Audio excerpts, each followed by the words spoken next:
saludo en Cristo. Doy la más cordial vidas esta transmisión especial de nuestra iglesia cristiana Manuel. Una casa de Dios, cada un hombre y una mujer han estado y seguirán estando en sintonía plena. Son las doctrinas que es Dios, todo lo que Él tiene para nosotros. Nuestros amados pastores, Josué, Reina, Neo. Bendecimos desde aquí. Es siempre un privilegio que conceden, darme la oportunidad de compartir con ustedes, con los líderes, interesantes reflexiones con relación inerrante y eterna palabra de Dios. Nunca ha sido ni será corrompida. Siempre va a ser un aliciente, estímulo y un motivo. Las almas, los corazones y las vidas. Ellos hemos decidido transitar estos hermosos caminos. Vimos verdades absolutas donde nos dejamos de todo aquello que es superfluo. Darnos es efectivamente profundo. Es efectivamente significativo. Esta parte nos enseña lo que podemos conseguir. Predico en esta ocasión bajo el tema promesa, fidelidad y bendición. Repito, predico bajo el tema promesa, fidelidad y bendición. ¿Qué nos estamos refiriendo y por qué usamos siempre bajo la inspiración, la guía infalible del Espíritu Santo este título para esta reflexión? Pues el mundo cristiano generalmente se mueve y se motiva en base a tres razones fundamentales. Las iglesias cristianas se llenan de seguidores, unas más, otras menos, o bajo la promesa, o bajo el temor, o bajo la fe. Un cristiano generalmente se mueve, generalmente se acerca a Dios, o porque aspira a ser bendecido en su vida, o porque teme que Dios le castigue en caso de que le dé la espalda, porque simplemente tiene fe en Dios y en todo cuanto pueda hacer en nuestras vidas. Hemos escuchado de forma constante, de forma permanente, como mucha gente dice, signos de Dios son difíciles de entender, mueven de forma de Dios. Y es verdad, pero también este misterio de esos designios es en ocasiones motivado por que no logramos entender de forma adecuada cuál es el sistema operativo de Dios y sus promesas. Yo quisiera, del Espíritu Santo y bajo la cobertura de mis amados padres espirituales Josué y Reina Tineo, tratar de hacer algunas precisiones que nos permitan tener un poquito de claridad con relación a ese tema. Fíjense que ni siquiera voy a salirme en esta ocasión de los dos primeros libros de la Biblia. Digamos que con el Pentateuco y tal vez un sexto libro, porque son suficientes para poder entender lo que nosotros queremos explicar. Quiero que vayan conmigo, ya desde sus casitas, en donde estén, al libro de Génesis, específicamente al capítulo 12, versículos del 1 al 3. Dice la palabra de Dios en ese pasaje. Pero Jehová había dicho a Abraham: vete de tu tierra y de tu parentela, de la casa de tu padre, la tierra que te mostraré. haré de ti una nación grande y te bendeciré y engrandeceré tu nombre y serás bendito. Bendeciré a los que te bendijeren y a los que te maldijeren maldeciré. Y serán benditas en ti todas las familias de la tierra. Qué hermosa es. Qué grande es esta. Todos nosotros, en un momento de nuestras vidas, queramos recibir esto. Esto tiene una significación muy especial, porque se reitera en diferentes pasajes y con diferentes personas. Ustedes, a lo largo de los siglos, fueron muchos hombres los que Dios eligió en sus representantes que pudieran conducir el pueblo en diferentes estados y aspectos. En el arte. Esta misma bendición que Dios le dio a Abraham, la reiteró en este caso Moisés, y específicamente al pueblo que Moisés le encomendó la tarea de liderar, de encabezar para sacarlo de esclavitud y llevarlo a tierras soberana. Éxodo 3:16. Y he dicho, yo os sacaré de la aflicción de Egipto a la tierra del cananeo, del eteo, del amorreo, del fereceo, del heveo y del jebuseo, a una tierra que fluye leche.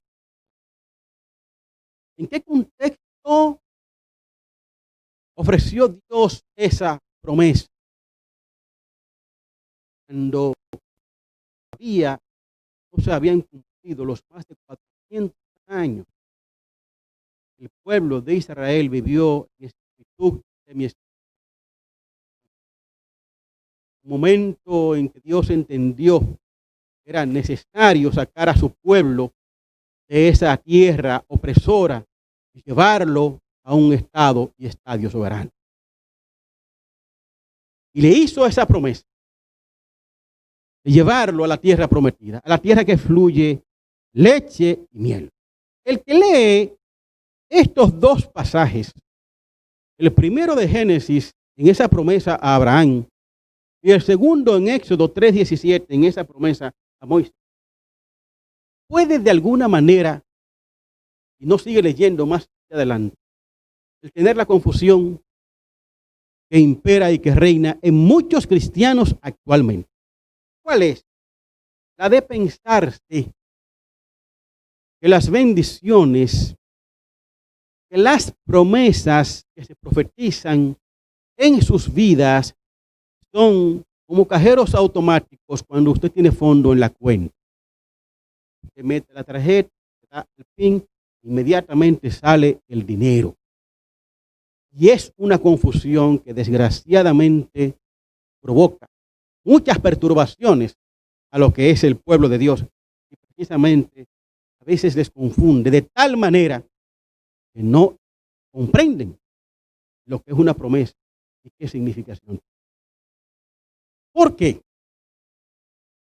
Porque después de que Dios le hizo esta promesa al pueblo de Israel, de que los iba a sacar del territorio egipcio en donde estaban viviendo en esclavitud y los iba a llevar a esa tierra prometida, transcurrieron, óigase bien, transcurrieron desde la salida de Egipto hasta la llegada a Canaán 40 años.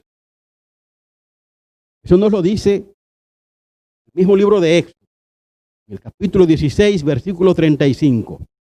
Y los hijos de Israel comieron el maná 40 años, hasta que llegaron a tierra habitada. Comieron el maná hasta que llegaron a los límites de la tierra de Canaán. El libro de Números, en su capítulo 32, versículo 13, también nos reitera eso y nos dice, y se encendió la ira del Señor contra Israel. Pongan atención a este punto. Y los hizo vagar en el desierto por 40 años, hasta que fue acabada toda la generación de los que habían hecho mal ante los ojos del Señor.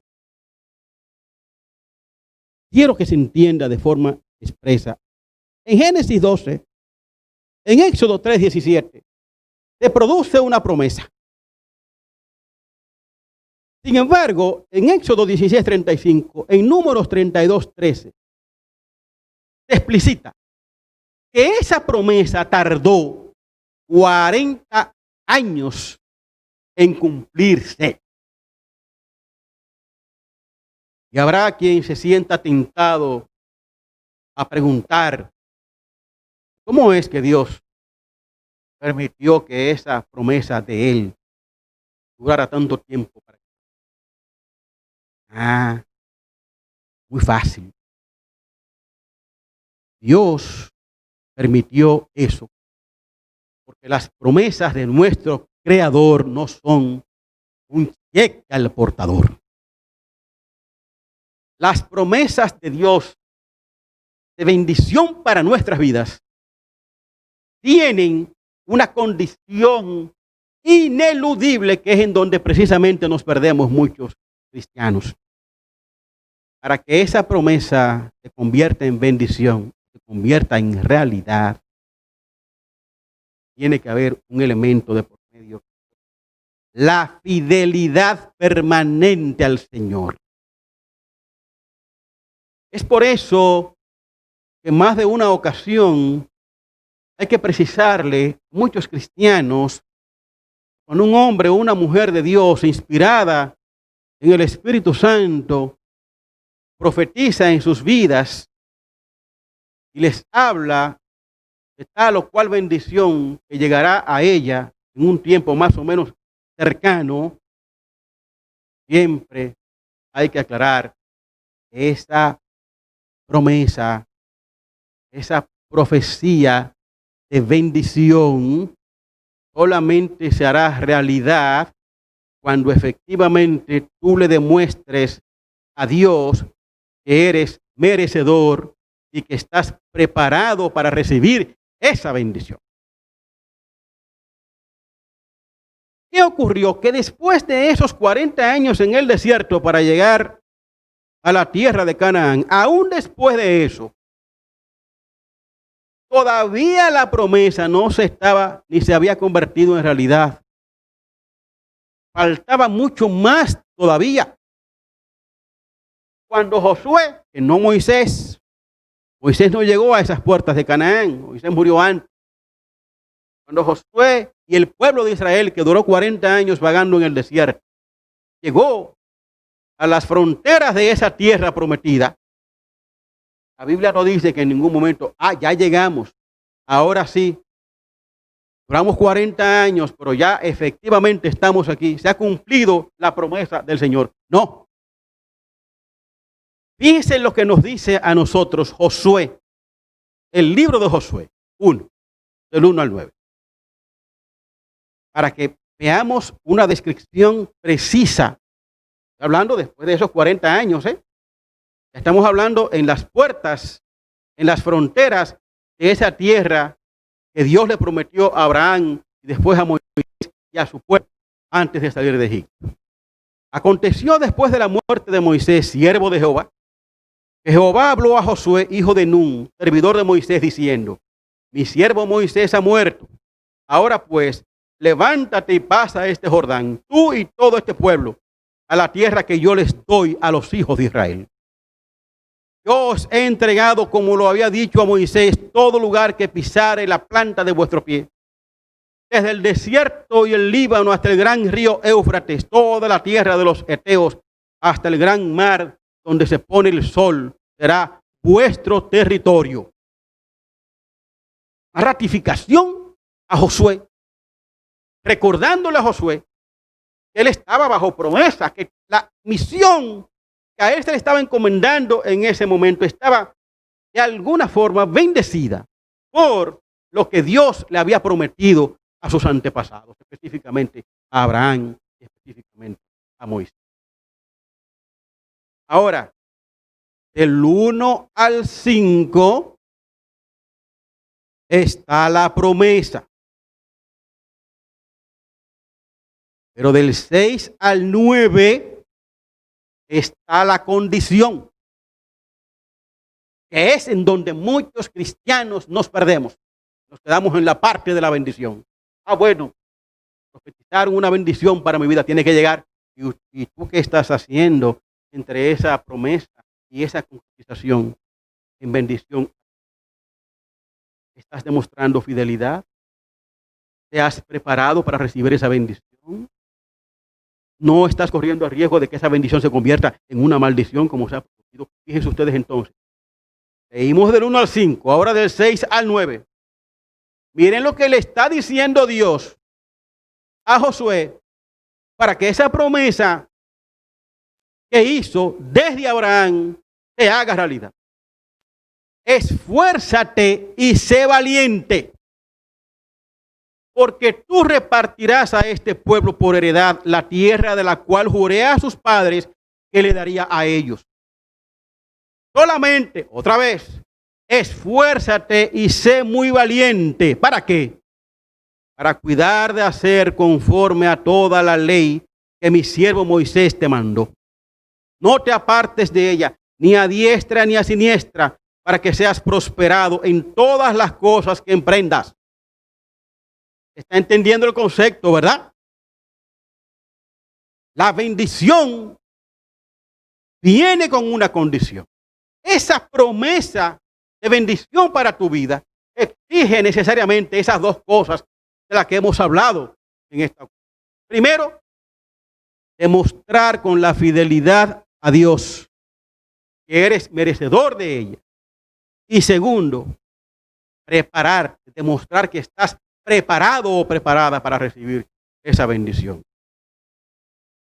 Nunca se apartará de tu boca este libro de la ley, sino que de día y de noche meditarás en él para que guardes y hagas conforme a todo lo que en él está escrito. Porque entonces, óigase bien, después de todo eso, porque entonces harás prosperar tu camino y todo te saldrá bien. Hermosa es la palabra. Y qué edificante. Terminamos con el versículo 9. Mira que te mando que te esfuerces y seas valiente. Otra vez, no temas ni desmayes, porque Jehová tu Dios estará contigo en donde quiera que vayas. Ustedes se leen el libro de Josué, se van a dar cuenta de algo. La campaña para la conquista de la tierra de Canaán se tomó aproximadamente 7 años. Después de 40 de peregrinación, 7 años de pelea para poder conquistar lo que Dios había prometido, como la tierra que fluye leche y miel. ¿Y qué fue lo que pasó? Lo que leímos en Números. Y ese pueblo de Israel, desde que salió de Egipto, se hubiese mantenido fiel, no hubiese protagonizado tantos actos de rebeldía, no hubiesen cometido tantas apostasías, dudando no solamente de Moisés, un ungido del Señor, sino del propio Jehová en más de una ocasión. Señores, pero llegaron en ese trayecto y en ese tiempo incluso a imitar los vicios de los que Dios los había sacado. ¿Ustedes piensan que ese plan de Dios para el pueblo de Israel de sacarlo de Egipto era porque Egipto era una nación adecuada a los designios de él? No. Aún en el día de hoy hay tantos dioses que hay que escribir y hay que compilarlos en libros de vastísimo volumen. Ese pueblo de Egipto era la antítesis del monoteísmo hebreo. Era un pueblo que tenía más dioses que piedras en él, que piedras en sus riberas. Y Dios los sacó a ese pueblo de Israel de Egipto precisamente para alejarlos de ese tipo de prácticas. Hoy, ¿qué hizo ese pueblo de Israel? Solamente bastó que Moisés diera la espalda para construir un dios de oro, rendirle culto y pleitesía. Fueron 40 años de peregrinación, pero fueron 40 años de rebeldía y fueron 40 años de desobediencia, y esa fue la razón por la cual tuvieron que durar todo ese tiempo hasta llegar a ejecutar la promesa de Dios. 3 campañas tuvo que hacer Josué por 7 años para conquistar esa tierra de Canaán. Y no solamente eso, usted se lee, vamos a leerlo por un asunto de tiempo y porque es muy largo, a Josué 7, versículos del 1 al 13, va a dar cuenta que aún en esa campaña, aún después de haber entrado a esa tierra de Canaán, aún después de estar en la pista del cumplimiento de la promesa de Dios de entregarle esas tierras, hubo reveses. Hubo reveses. En la segunda campaña, específicamente en la segunda campaña de Josué, los israelitas fueron víctimas de una derrota completamente inexplicable para el que no entendiera claramente cómo son las promesas de Dios. Fueron campañas exitosas, pero hubo dentro de esas campañas una batalla en donde los israelitas no salieron bien parados. ¿Y eso por qué? Vamos a leerlo en Josué 7, versículos 1 al 3. Pero los hijos de Israel cometieron una prevaricación en cuanto al anatema, porque Acán, hijo de Carmí, hijo de Sagdi, hijo de Sera, de la tribu de Judá, tomó del anatema, y la ira de Jehová se encendió contra los hijos de Israel. Después Josué envió hombres desde Jericó a Jai, que estaba junto a Ben, hacia el oriente de Betel, y les habló diciendo: subid y reconoced la tierra. Y ellos subieron y reconocieron a Jai. Y volvieron a Josué, le dijeron: no suba todo el pueblo, sino suban como 2,000 o 3,000 hombres, y tomarán a Jai. No fatigues a todo el pueblo yendo allí, porque son pocos. Y subieron allá el pueblo como 3,000 hombres, los cuales huyeron delante de Jai. Y los de Jai, oigan esto, mataron de ellos a unos 36 hombres y los siguieron desde la puerta hasta Sebarín y los derrotaron en la bajada, por lo cual el corazón del pueblo desfalleció y vino a ser como agua. Yo quiero que nos extrapolemos a ese escenario. Promesa a Abraham, promesa a Moisés, 40 años peregrinando en el desierto. En las fronteras de Canaán, se unge a Josué para que inicie, para que encabece las campañas de conquista de esa tierra de Canaán. Y cuando ya se suponía que toda la bendición de Dios estaba en ese pueblo de Israel, encabezado por Josué, y que no iban a tener ninguna otra derrota ni ningún otro agravio, se produce efectivamente una tragedia en donde mueren todos esos. 36 hombres fueron muertos. ¿Y eso es por qué? El mismo Josué en su momento no lo entendió. Fíjense lo que dice el versículo 6. Entonces Josué rompió sus vestidos y se postró en tierra sobre su rostro delante del arca de Jehová hasta caer la tarde. Él y los ancianos de Israel, y echaron polvo sobre sus cabezas. Y Josué dijo: ah, Señor Jehová, ¿por qué hiciste pasar a este pueblo el Jordán para entregarnos en las manos de los amorreos para que nos destruyan? Ojalá nos hubiéramos quedado al otro lado del Jordán. ¿Qué les recuerda eso? La cantidad de veces que ese pueblo de Israel, cuando estaba en el desierto, comenzaba a cuestionarle a Moisés y a su hermano: ¿para qué nos sacaron ustedes de esa tierra de Egipto? Aunque éramos esclavos, por lo menos no íbamos a morir de sed y de hambre en el desierto. Pueblo impío, un pueblo que a pesar de haber visto manar agua de la roca, que a pesar de haber visto caer maná del cielo, todavía seguían siendo incrédulos. Lo mismo que somos en este momento. Tal vez más. A pesar de todos los milagros, de todas las bendiciones, a pesar de todas las cosas que Dios hace cada día en nuestras vidas en términos individuales y lo que hace en esta tierra impía, todavía la incredulidad es un elemento totalmente discordante de la real doctrina de Dios. Fíjense la respuesta que le da Jehová a Josué. Levántate, ¿por qué te postras así sobre tu rostro?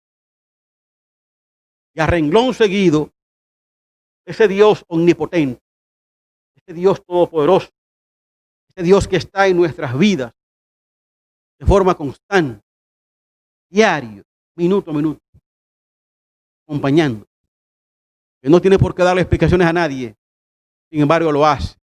Lo hizo de forma directa a Josué, como a otros profetas de Dios, y también lo hace a través de su palabra. Dijo Jehová: Israel ha pecado y aún han quebrantado mi pacto que yo les mandé. Y también han tomado del anatema y hasta han hurtado, han mentido y aún lo han guardado entre sus enseres. Ahí está la explicación, Josué. Ahí está la explicación, Josué, de esa derrota en esa segunda campaña de conquista de la tierra de Canaán. Y ahí es donde están, hermanos en Cristo, las explicaciones de muchas cosas que ocurren en nuestras vidas, aún después de haber sido revestidos de una promesa de bendición para ellas. En ese tipo de actuaciones es que recibimos una promesa y comenzamos a esperar la bendición, el cumplimiento de esa promesa en un estado total de iniquidad, en un estado total de desobediencia, en un estado total de falta de fidelidad.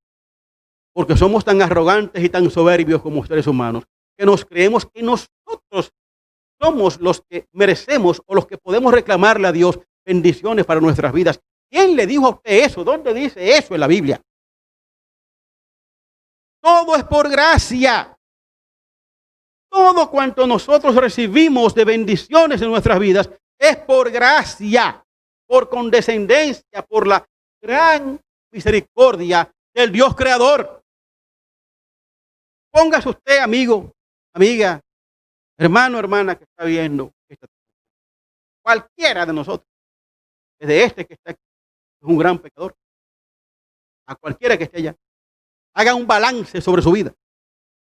Haga un balance de lo que usted hace a diario y se va a dar cuenta de que el 95% de las bendiciones que Dios ha puesto sobre nuestras vidas no lo merecemos. No la merecemos porque vivimos todos los días cometiendo iniquidades, hablando mentiras, levantando chismes y falsos en contra de nuestros compañeros, hermanos. Y aun cuando usted hace todo lo posible, es lo que hacemos en esta congregación, es lo que hacemos en esta casa de Dios, hace todo lo posible, hacemos todo lo posible por complacer al Señor, por estar siempre en la directriz precisa de sus designios, sus mandamientos. Somos pecadores y eso no lo vamos a cambiar nunca. Es que desde el primer pecado original de Adán, ese pecado entró a la naturaleza del género humano. Seguiremos siendo pecadores hasta el fin de nuestras vidas. Si Dios tomara en consideración todo cuanto nosotros hacemos en su contra, miren, no solamente no llegarían bendiciones a nuestra vida, sino que nos caerían de la tierra como pasó en otras ocasiones. Entonces esa fue la explicación. Y esa fue la razón por la cual en esa campaña de conquista de la tierra de Canaán, a pesar de haber estado bajo promesa de Dios, hubo varios fracasos. ¿Por qué? Porque ese pueblo de Israel, ni en la peregrinación, ni en la conquista, ni aún en la repartición de la tierra de Canaán, ni aún hoy,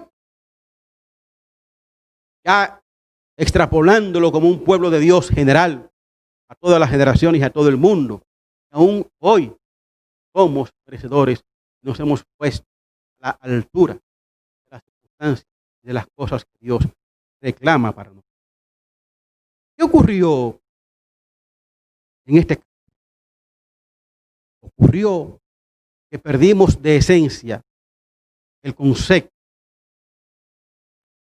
la promesa, ha seguido de fidelidad, y esa es lo que convierte esa promesa en bendición. Quiero que compartamos nosotros este versículo. Se encuentra en Segunda de Crónicas 7. Tal vez es uno de los pasajes más hermosos. Son todos hermosos, son todos edificantes. Digo esto mucho. Tal vez uno de los más hermosos, porque me encuentro con otro, entonces me lo encuentro más hermoso. Señor. Si se humillare mi pueblo, sobre el cual mi nombre es invocado, y oraren, y buscaren mi rostro, y se convirtieren de sus malos caminos, entonces, hace bien, lo voy a repetir otra vez. ¿Qué es lo primero? Si se humillare mi pueblo, sobre el cual mi nombre es invocado, y oraren y buscaren mi rostro, y se convirtieren de sus malos caminos, entonces yo oiré desde los cielos, y perdonaré sus pecados, y sanaré su tierra. Siempre, en cualquier pasaje de la Biblia, el proceso, el orden es el mismo. Prometo, quiero fidelidad, y entonces convierto esa promesa en bendición. Ocurre que a veces nos perdemos en el camino. Queremos dar un salto que no está concebido. Por eso, hermano, hermana que me... Es importante que tú entiendas. Tú no puedes ponerle tiempo a Dios. Eso es un pecado, es una apostasía, una falta de reverencia. A quien nos dio la vida, a quien tiene la facultad de quitárnosla, y quien tiene, no lo pongas en duda nunca, un plan perfecto para cada uno de nosotros. ¿Qué es lo que ocurre? A veces perdemos el propósito, que nos confundimos de ruta. Y Dios tiene ese plan para nosotros, tiene ese propósito para nuestras vidas. Nos dice cuál es el camino, pero nosotros seguimos exactamente la vía contraria. Y eso trastrueca todo el plan de Dios. Recuerden, Dios no es un dictador. Nuestro amado Creador no nos obliga a hacer cosas.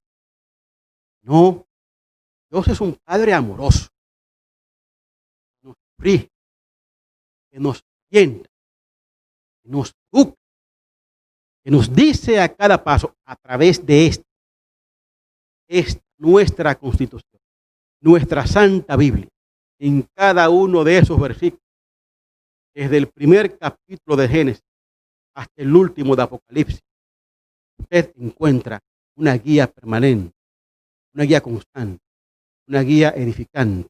Usted encuentra todo un régimen de vida que, si usted toma la decisión de seguirla, al final usted va a poder cantar victoria y podrá decir: he hecho merecedor por la gracia de Dios, no por mis obras, y porque yo sea muy bueno, y porque yo conozca mucho la Biblia, y porque yo predique, y porque yo enseñe, y porque yo haga cosas positivas para nuestros semejantes. Todo eso está muy bien. Felicidades, lo aplaudimos.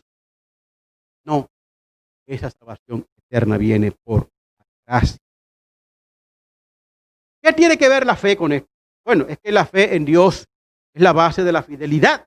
Usted no puede ser fiel en alguien en quien usted no cree. Cuando usted, por ejemplo, decide contraer un matrimonio estable, un matrimonio sólido, es por muy diversas razones. Las siempre. Usted ama a su esposo. Mira, y porque cree en esa persona.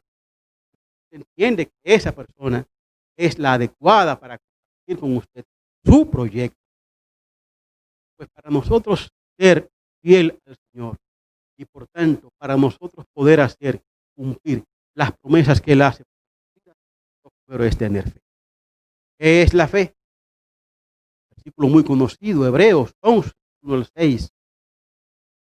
Pues la fe, la certeza de lo que se espera, la convicción de lo que no se ve, porque por ella alcanzaron buen testimonio los antiguos. Por la fe entendemos haber sido constituidos el universo por la palabra de Dios, de modo que lo que se ve fue hecho de lo que no se veía. Por la fe Abel ofreció a Dios más excelente sacrificio que Caín, por lo cual alcanzó testimonio de que era justo, dando Dios testimonio de sus ofrendas, y muerto aún habló por ella. Por la fe Enoc fue traspuesto para no ver muerte, y no fue hallado, porque lo traspuso Dios, y antes que fuese traspuesto, tuvo testimonio de haber agradado a Dios. Pero sin fe, oigan esto, qué versículo tan contundente. Sin fe es imposible agradar a Dios. Hebreos 11, 6. Sin fe es imposible agradar a Dios, porque es necesario que el que se acerca a Dios crea que le hay y que es galardonador de los que le buscan. Usted entendió, usted se dio cuenta del poder de esa palabra. Sin fe es imposible agradar a Dios. Eso es que nosotros siempre decimos, tomando como base la Biblia. No es por vista, es por fe. A veces usted se encuentra en un estado tal de abrumación. A veces tiene tantos problemas, a veces de carácter económico, otros de carácter emocional. Tiene problemas con hijos, tiene problemas con su papá, con su mamá, tiene problemas con su esposa, con su esposo. Bueno, usted cree que el mundo se le está acabando encima. Se le está cayendo literalmente en su cabeza. Y si usted se queda en esa visión física, es muy difícil que pueda salir. ¿Por qué? Porque cuando nosotros enfrentamos los problemas confiando en nuestra propia y exclusiva sabiduría, voluntad o fuerza, estamos limitando la solución de ese problema a nuestra agencia. Cuando usted descansa en el Señor, cuando usted pone todas sus cargas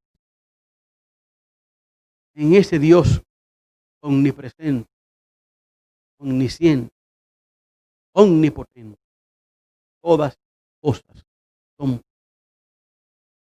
No hay nada, nada en el mundo que Dios no pueda hacer en nuestras vidas. Siempre tengamos fe en cada una de esas.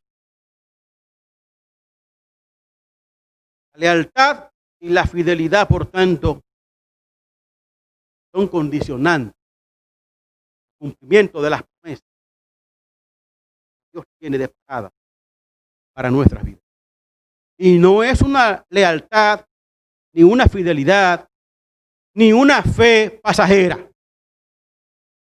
Porque esa es otra cosa. No existe la fe pasajera. No existe. La fe o es permanente. Mucha gente se convierte en el más fiel de los creyentes cuando tiene el problema encima. Cuando quiere que Dios le bendiga. Cuando quiere salir de una situación que lo tiene agobiado o la tiene agobiada. ¿Y qué ocurre cuando Dios lo saca de esa situación? Que se olvidan de quién. Yo quiero que ustedes puedan buscar, lo terminen de ver, reflexiones. El hermosísimo y poderoso sermón, nuestra pastora y guía espiritual, Reina Tineo, con relación al agradecimiento, para que nos demos cuenta que la lealtad, la fidelidad, la fe debe de ser permanente. Si en medio de la bendición, si en medio de la promesa nos olvidamos de quién nos la dio y quién nos la puede quitar, si dejamos de ser agradecidos, si dejamos de ser fiel y leal a quien cumplió su promesa en nuestras vidas, estaríamos cometiendo un grave error. Lamentablemente, hermanos míos, cuando Dios, en su infinita misericordia y obviando todos nuestros pecados y nuestras iniquidades, nos pone en el camino de la solución de problemas que humanamente nosotros no pudimos haber resuelto, cuando estamos respirando, olvidamos de que fue Él quien nos sacó de ese problema. Hay muchos ejemplos prácticos. Hombre, no, comienza a dar rodillas, comienza a orar, a pedirle que, Señor, mira, estoy sin empleo, la pandemia cerró el establecimiento donde yo trabajaba, consígueme por favor una labor productiva para yo poder sostener a mi familia. Y ese creyente, hombre de fe, viene a la iglesia, lee la Biblia, en su casa pidiendo esa bendición. ¿Y qué resulta? Cuando Dios le da ese trabajo, yo lo oí y le pregunto, pero ¿usted no ha vuelto a la iglesia? ¿Está orando? No, porque no tengo tiempo, el trabajo me absorbe todo el tiempo. Y es, esa rodilla y pide un trabajo, Dios se lo da y entonces usted se olvida de él. Esas son las cosas que ocurren. ¿Por qué nosotros? Es la razón por la que debemos siempre tener presente esto. Promesa, fidelidad, bendición. Termino con este pasaje que comparto con usted. Segunda de Timoteo. Palabra fiel es esta. Si somos muertos con Él, también viviremos con Él. Si sufrimos, también reinaremos con Él. Si le negáremos, Él también nos negará. Si fuéramos infieles, Él permanecerá fiel. Él no puede negarse. ¿Entendió? Esa última parte. Si negamos a Dios, Él nos negará. Pero si nosotros somos infieles a Él, si fuéramos infieles, Él no puede negarse. Hermano, hermana en Cristo. Quiero que esta intervención llegue a tu corazón, llegue a lo más hondo, sentimiento. Entiendas que Dios tiene un proyecto perfecto. Que esa vida en la que tú transcurres diariamente tiene un maestro que la guía, tiene un maestro que paso a paso te sostiene y que solamente es necesario que tú estés consciente de eso, que creas eso, que sepas en tu corazón que efectivamente todo cuanto ocurre en la existencia de un hombre y de una mujer cristiana tiene un motivo, porque Dios no ha creado ningún ser humano para el que no le apareje un propósito. El problema es que a veces perdemos ese propósito, perdemos el sentido de las cosas, nos olvidamos de quién nos creó, nos creemos nosotros mismos simplemente como si estuviéramos en un piloto automático. Confiamos en nuestra propia sabiduría sin saber que es la sabiduría y todo lo demás emana de Dios. Yo te invito esta noche a reflexionar, te des cuenta de que nunca habrá un lugar ni más alto ni más grande que estar a los pies, estar a los pies de Jesús. Y nosotros tenemos la herramienta única y poderosa para lograr que en esta vida terrenal podamos llegar, podamos estar en sintonía permanente con lo que Dios ha dispuesto.